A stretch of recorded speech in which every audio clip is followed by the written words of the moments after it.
What's going on, Sooner Nation? The Oklahoma Sooners are set to take on Kent State on Saturday.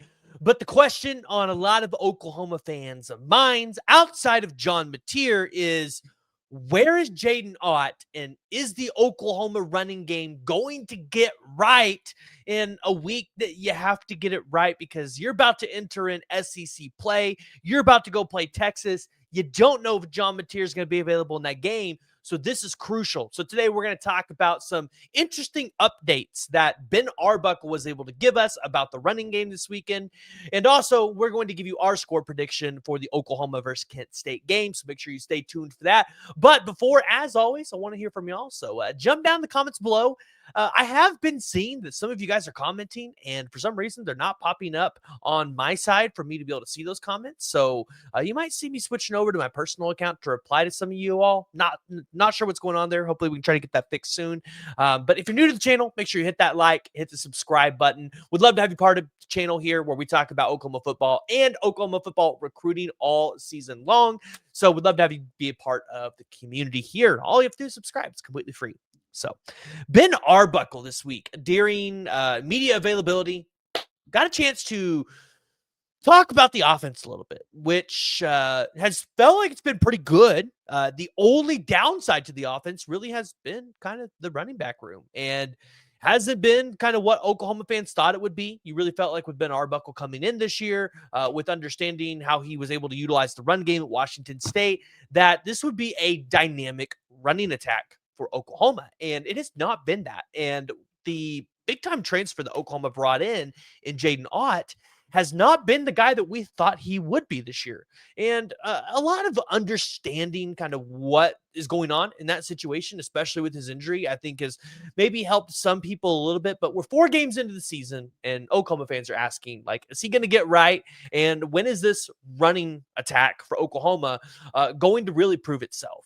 Well, this is going to be the week where if Oklahoma wants to get right in the running game and, kind of be able to get something going, get something ignited outside of the QB run game, this is the week to do it. Kent State is not very good at defending the run, and Florida State, if you guys watch that game, they took full advantage of Kent State in that game. So Jaydn Ott, Ben Arbuckle got a chance to talk about Jaydn Ott when asked the question, and Bob Prisbillo tweeted this out, but he said, Ben Arbuckle said he had a great urgency about him, been focused in, dialed in, and really had a great bye-week practice. So excited for him and the opportunities that come his way. So I've heard some things, talking to some people that are connected into the program. It does sound like Jaydn Ott is going to get big time run this weekend. Sounds like Jaydn Ott is going to get his touches, but this is going to be the show me week for Jaydn Ott.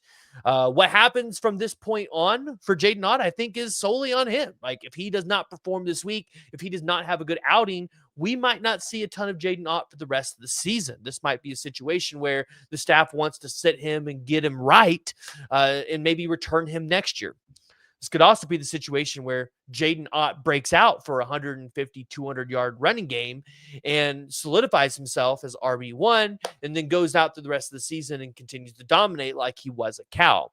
And understanding kind of what was going on with Jaydn Ott with that shoulder injury, not kind of having the confidence, which is what it really has felt like. You've heard the teammates really kind of hyping up Jaydn Ott, saying that, he's doing all the right things. You're hearing these things from Ben Arbuckle, but it really feels like this is going to be the week where they're going to let it be the Jaydn Ott show. And what is going to happen with Jaydn Ott is going to be solely on him and how he's seeing those running lanes.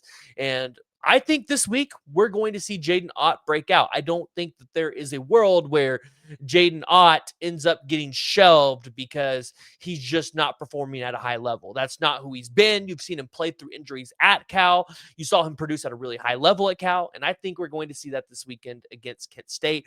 I would imagine you're probably going to see Jaydn Ott for at least 100 yards. I would hope it's 100 yards on like 12 to 14 carries. I would not like to see 100 yards on 20 carries. I'd like to see him in a little bit lower carry count with that 100 yards.